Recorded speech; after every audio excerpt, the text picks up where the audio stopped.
ஆண்டவராய் இயேசு கிறிஸ்துவின் மேலான நாமத்திலே உங்கள் யாவருக்கும் அன்பின் வாழ்த்துக்கள் கூறி இன்றைய தியானத்திற்கு உங்களை தயவோடு அழைக்கிறோம். இன்றைய தியான பகுதி எபிரேயருக்கு எழுதின நிருபம் 12ஆம் அதிகாரம் 1 முதல் 5 வசனங்கள். எபிரேயர் 12 1 முதல் 5. தியான வசனம், முதலாம் வசனம், எபிரேயர் 12:1. ஆகையால் மேகம் போன்ற இத்தனை திரளான சாட்சிகள் நம்மை சூழ்ந்து கொண்டிருக்க, பாரமான யாவற்றையும் நம்மை சுற்றி நெருங்கி நிற்கிற பாவத்தையும் தள்ளிவிட்டு விசுவாசத்தை துவக்குகிறவரும் முடிக்கிறவருமாயிருக்கிற இயேசுவை நோக்கி நமக்கு நியமித்திருக்கிற ஓட்டத்தில் பொறுமையோடே ஓடக்கடவோம்.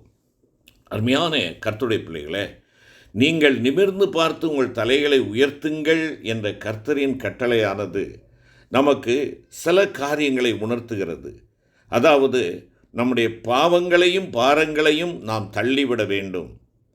தெளிந்த புத்தி உள்ளவர்களாய் இருக்க வேண்டும். அதாவது விழிப்புணர்வுள்ளவர்களாய் இருக்க வேண்டும். ஜெபத்திலே உறுதியாய் தரித்திருக்க வேண்டும் ஆகிய எச்சரிப்பின் சத்தங்களை உள்ளடக்கியதாய் இருக்கிறது என்பதை நாம் அறிந்து கொள்ள வேண்டும். எனவே நிமிர்ந்து நில்லுங்கள், இல்லை என்றால் நீங்கள் நிமிர்ந்து பாருங்கள் என்று சொல்லுகின்ற வேளையில், நான் நிமிரக்கூடாத கூனியைப் போல நான் இருந்தேன். இந்த பூமியை நோக்கினவனாகவே நான் இருந்தேன். கீழான காரியங்களிலே நான் சிந்திக்கிறவனாக, செயல்படுகிறவனாக, அதற்காக ஓடி ஓடி நான் எல்லா சூழ்நிலைகளிலேயும் பல நேரங்களிலே தலைகவிழ்ந்து கேவலப்பட்டு நின்றவனாக நான் இருந்தேன். என் தேவன் என்னை தூக்கி எடுத்து கன்மலையின் மேல் என்னை நிறுத்தி இருக்கிறார். ஆகையினாலே இப்பொழுது நான் அந்த விட்டு வந்த அந்த பாவங்களுக்கு நேராக மறுபடியும் ஓடி நான் என்னுடைய முகத்தை பூமிக்கு நேராக நான் செல்லக்கூடாது.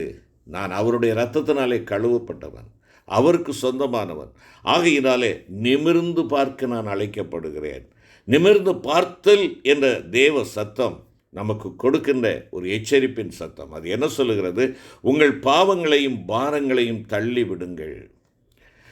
பாவங்களையும் பாரங்களையும் தள்ளிவிடுங்கள் என்ற ஒரு எச்சரிப்பை நமக்கு கொடுக்கிறது. பூமிக்குரிய கவலைகள், ஆசை இச்சைகள், போஜன பிரியம் போன்றவற்றால் நம்முடைய இருதயம் பாரமடைந்திருக்கும் என்றால் அவற்றை தள்ளிவிட்டு நிமிர்ந்து பார்க்க வேண்டிய வேளை இது என்பதை என் அருமையான தேவனுடைய பிள்ளையே ஆண்டவர் நமக்கு எச்சரிப்பாக குறிப்பிடுகிறார். இன்னும் நாம் உலக பிரகாரமான காரியங்களிலே கவனம் செலுத்துவோம் என்றால், அவைகளிலே தீவிரித்து சென்று வேதம் வாசிப்பதற்கோ ஜெபிப்பதற்கோ ஆலயத்திற்கு கூட செல்வதற்கு நமக்கு சபையில்லாத ஒரு கிறிஸ்தவனாக நீ நான் இருப்போம் என்றால், நீ நான் கிறிஸ்தவன் அல்ல. தேவனை அண்டிக் கொள்ளுகிற பிள்ளைகள், தேவன் வாசம் பண்ணுவதற்கு இடம் கொடுத்த பிள்ளைகளுக்கு தான் பெயர் கிறிஸ்தவன். நீ யாராக இருந்தாலும் பரவாயில்லை, எந்த மதத்தை சார்ந்தவர்களாக இருந்தாலும் பரவாயில்லை, உங்களுடைய வாழ்க்கையிலே கிறிஸ்து இருக்கின்ற பொழுது கிறிஸ்துவின் தெய்வீக சுபாவத்தை அணிந்தவர்களாக நீங்களும் நானும் மேன்மையான அந்த நகரத்தை நாம் நோக்கி செல்கிறவர்களாக, இந்த தேசத்தை எல்லாம் அதிலும் மேலான பரம தேசத்தையே நாம் நாடி செல்கிறோம். நம்முடைய கண்கள் ஆண்டவரை நோக்கியதாக இருக்கிறது. என்னுடைய பார்வை நேர்கொண்ட பார்வையாக இருக்கிறது. நான் நிமிர்ந்து நிற்கிறேன், நிமிர்ந்து பார்க்கிறேன். பூமிக்குரியவைகளை அல்ல, உன்னதத்திற்குரியவைகளை பார்க்கிறேன் என்ற அந்த வெளிப்பாடை நாம் வெளிப்படுத்துகிறவர்களாய் காணப்படுவோம். ஆம், அவற்றை தள்ளிவிட்டு, உலக பிரகாரமான காரியங்களை தள்ளிவிட்டு நிமிர்ந்து பார்க்க வேண்டிய சரியான நேரம் இதுதான். அருமையான கர்த்தருடைய பிள்ளைகளை, இந்த கடைசி நாட்களில் சத்துருவானவன் ஆவிக்குரியவர்களான தேவ பிள்ளைகளையும் பலவிதமான உலக பாரங்களாலும் உலக கவலைகளாலும் அழுத்தி அவர்கள் கர்த்தருடைய வருகையை பற்றி சிந்திக்கவோ, அதற்கென்று தங்களை ஆயத்தமாக்கி கொள்ளவோ, வருகையின் நம்பிக்கையால் நிறைந்து களி கூறவோ கூடாதவாறு அவர்களை பூமியை நோக்கியே குனிந்திருக்க பண்ணுகிறான். ஆகவேதான் எபிரேயாக்கியம் குறிப்பிடுகின்ற பொழுது, பாரமான யாவற்றையும் நம்மை சுற்றி நெருங்கி நிற்கிற பாவத்தையும் நாம் தள்ளிவிட்டு நமக்கு நியமிக்கப்பட்டுள்ள ஓட்டத்தில் பொறுமையோடு ஓட வேண்டும் என்பதாக குறிப்பிடுகிறார். அவர் உங்களை விசாரிக்கிறவரானபடியால் உங்கள் கவலைகளை எல்லாம் அவர் மேல் வைத்து விடுங்கள் என்பதாக பேதுரு அப்போஸ்தலன் குறிப்பிடுகிறார். கர்த்தர் மேல் உன் பாரத்தை வைத்து விடு, அவர் உன்னை ஆதரிப்பார். நீதிமானை ஒருபோதும் தள்ளாட விட்டார் என்பது சங்கீதக்காரனுடைய அனுபவமாக இருந்தது. நீங்கள் ஒன்றுக்கும் கவலைப்படாமல் எல்லாவற்றையும் குறித்து உங்கள் விண்ணப்பங்களை ஸ்தோத்திரத்தோடே கூடிய ஜெபத்தினாலும் வேண்டுதலினாலும் தேவனுக்கு தெரியப்படுத்துங்கள் என்று அப்போஸ்தலனாகிய பவுல் பிலிப்பியருக்கு எழுதுகிறதை நாம் வாசிக்கிறோமே. ஆகவே எனக்கு அருமையான சகோதரனே, சகோதரி, அன்பான கர்த்தருடைய பிள்ளைகளே, நாம் நம்முடைய பூமிக்குரிய பாரங்களை அவர் மேல் வைத்துவிட்டு அவருடைய வாக்குத்தத்தங்களில் இளைப்பாற நாம் கற்றுக்கொள்ள வேண்டும். தேவ ஜனங்களாகிய நாம் பூமியில் உள்ளவைகளை அல்ல, மேலானவைகளையே நாடி தேடுகிறவர்களாய் நாம் காணப்பட வேண்டும். அதைத்தான் பவுலடிகளார் கொலோசைக்கு எழுதுகின்ற பொழுது, கொலோசை திருச்சபைக்கு எழுதுகின்ற பொழுது 3வது அதிகாரத்திலே நாம் பார்க்கிறோம், மேலானவைகளை தேடுங்கள், கிறிஸ்துவோடு வலது பார்சத்தில் இருக்கும் மேலானவைகளை தேடுங்கள், மேலானவைகளை நாடுங்கள். அந்த நாட்டம் தேட்டம் உள்ளவர்கள் மாம்சத்திற்குரிய இச்சைகளை எல்லாவற்றையும் அழித்து போடுங்கள் என்பதாக குறிப்பிடுகிறார். ஆம், ஒருவேளை இந்த மாம்சத்தின் இச்சைகளாக இருக்கின்ற அத்தனையும் விட்டு விலகுங்கள் என்பதாக குறிப்பிடுகிறார். பிரியமான கர்த்தருடைய பிள்ளைகளே, தேவனுடைய ராஜ்யத்தை தேட வேண்டும் என்று ஆண்டவர் கட்டளை கொடுக்கிறார். அப்பொழுது இவைகளெல்லாம் உங்களை பாரப்படுத்துகிற இந்த பூமிக்குரிய உங்களுடைய தேவைகளை எல்லாம் என் தேவன் உங்களுக்கு கூட கொடுப்பார் என்பதாக லூக்கா 12:31 வாசிக்கிறோம்.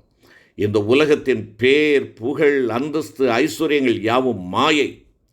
மனுஷருக்குள்ளே மேன்மையாக எண்ணப்படுகிறது, தேவனுக்கு முன்பாக அருவருப்பாய் இருக்கிறது என்பதாக ஆண்டவராய் கிறிஸ்து குறிப்பிடுகிறார். தெய்வீக சுபாவங்களே நாம் நாடி தேடி சேர்த்து வைக்க வேண்டிய விலையேற பெற்ற பொக்கிஷங்களாகும். குணசாலியான ஸ்திரீயின் விலை முத்துக்களை பார்க்கிலும் உயர்ந்தது என நாம் வாசிக்கிறோமே. கிறிஸ்துவின் மணவாட்டி தெய்வீக பண்புகளினால் அலங்கரிக்கப்படுகிறாள் என்பதாக வெளிப்படுத்தல் 21:2 மற்றும் 11 குறிப்பிடுகிறது. எனவே அருமையான கர்த்தருடைய பிள்ளைகளே, நாம் நம்முடைய சுபாவ மறுரூபமாகுதலுக்கே நம்முடைய ஜீவியத்தில் முதலிடமும் முக்கியமும் அளிக்க நம்மை ஒப்புக்கொடுக்க வேண்டும். ஆண்டவராய் இயேசு கிறிஸ்து கூறியுள்ள ஒரு ஊமையில், என் ஆண்டவன் வர நாள் செல்லும் என்று தன் உள்ளத்திலே சொல்லிக்கொண்டு தன் உடன் வேலைக்காரரை அடிக்கத் தொடங்கி வெறியரோடே புசிக்கவும் குடிக்கவும் தலைப்பட்ட ஒரு ஊழியக்காரனுக்கு சம்பவித்ததை நாம் பரிசுத்த மத்தேயு 24 48 முதல் 51 நாம் வாசிக்கிறோமே. அருமையான சகோதரனே, அருமையான கர்த்தருடைய பிள்ளையே, நாம் அதிக பயத்தோடும் நடுக்கத்தோடும் நம்முடைய ரட்சிப்பு நிறைவேற நீங்களும் நானும் பிரயாசப்பட வேண்டும். தன்னுடைய வாழ்நாளெல்லாம் பூமியில் உள்ளவைகளை அல்ல, மேலானவைகளையே, அதாவது கிறிஸ்துவின் திவ்ய சுபாவங்களையே நாடி தேடிய ஸ்தேவான் தன்னுடைய ஜீவியத்தின் முடிவில் வானத்தை அண்ணார்ந்து பார்த்தபோது தன்னை வரவேற்கும்படி தேவனுடைய வலது பார்சத்தில் எழுந்து நிற்கிற கர்த்தராகிய இயேசுவை அவன் பார்க்கிறான். மாறாக வேத பிரமாணங்களை கவனியாமல் தங்கள் வாழ்நாளெல்லாம் தங்கள் மனம் போன போக்கில் ஜீவிக்கிறவர்களின் முடிவோ பரிதபிக்கப்படத்தக்கதாயிருக்கும். அவர்கள் இடுக்கணடைந்தவர்களாய் இந்த உலகத்தை விட்டு கடந்து போவார்கள். அவர்கள் அண்ணார்ந்து பார்ப்பார்கள், பூமியையும் நோக்கி பார்ப்பார்கள். ஆனாலும் இதோ இக்கட்டும் அந்தகாரமுமே அவர்களது பங்காயிருக்கும் என்பதாக ஏசாயா 8வது அதிகாரத்திலே நாம் வாசிக்கிறோம். ஏசாயா 8ஆம் அதிகாரம் 20 முதல் 22 நாம் பார்ப்போம் என்றால், வேதத்தையும் சாட்சி ஆகமத்தையும் கவனிக்க வேண்டும். இந்த வார்த்தையின்படியே சொல்லாவிட்டால் அவர்களுக்கு விடியற்காலத்து வெளிச்சம் இல்லை. இடுக்கணடைந்தவர்களாயும் பட்டினியாயும் தேசத்தை கடந்து போவார்கள். அவர்கள் பட்டினியாய் இருக்கும்போது மூர்க்க வெறி கொண்டு தங்கள் ராஜாவையும் தங்கள் தேவனையும் தூஷிப்பார்கள். அவர்கள் அண்ணார்ந்து பார்ப்பார்கள், பூமியையும் நோக்கி பார்ப்பார்கள். ஆனாலும் இதோ இக்கட்டும் அந்தகாரமும் இருக்கும். இடுக்கத்தால் இருளடைந்து அந்தகாரத்திலே தள்ளுண்டு அலைவார்கள். அருமையான கர்த்தருடைய பிள்ளையே, இப்படிப்பட்ட ஒரு அவலமான கேவலமான ஒரு சூழ்நிலைக்குள்ளாக நீ நான் வரக்கூடாது என்பதற்காக உனக்காக எனக்காக ரத்தம் சிந்தி உன்னை மீட்டெடுத்தாரே. உன் பார்வை எங்கே இருக்கிறது? உன் பார்வை எங்கே இருக்கிறது? நீ நிமிர்ந்து பார்க்கிறாயா? நீ நிமிர்ந்து பார்க்கிறாயா? உன்னுடைய முடிவை பற்றிய காரியம் என்ன? காலம் கடந்து போகும் முன்னே இப்போதே நீ நிமிர்ந்து பார்த்து உன் தலையை உயர்த்துவாயா? உன் மீட்பின் நாள் சமீபமாயிற்றே. அருமையானவர்களே, மேலும் ஆண்டவருடைய வார்த்தை சொல்லுகிறது, என் அக்கிரமங்கள் பாரச் சுமையைப் போல என்னால் தாங்கக்கூடாத பாரமாயிற்று. என் அக்கிரமங்கள் என்னை தொடர்ந்து பிடித்தது, நான் நிமிர்ந்து பார்க்கக்கூடாது இருக்கிறது என்பதாக சங்கீதக்காரன் சங்கீதம் 38:4, 40, 12 நாம் வாசிக்கிறோம். தேவனுடைய பிள்ளைகளை அழைக்கப்பட்டிருக்கிற நம்மிலே பலர் தங்களுடைய சில காரியங்களை இவைகள் பெரிய பாவமல்ல என்று எண்ணி தங்களுக்குள்ளாக அவைகள் ஜீவிப்பதற்கு இடம் கொடுக்கின்றதான வேளையில் ஆண்டவர் அவைகளை அக்கிரமங்கள் என்று கணிக்கிறார். நீ பெரிய பாவமல்ல என்று சொல்லுவதை தேவன் அக்கிரமம் என்று சொல்லுகிறார். எசாயா 22:12 மற்றும் எரேமியா 4:14, எசேக்கியேல் 16:49, மத்தேயு 7:21 முதல் 23 போன்ற வசனங்களை நீங்கள் வாசித்து பாருங்கள்.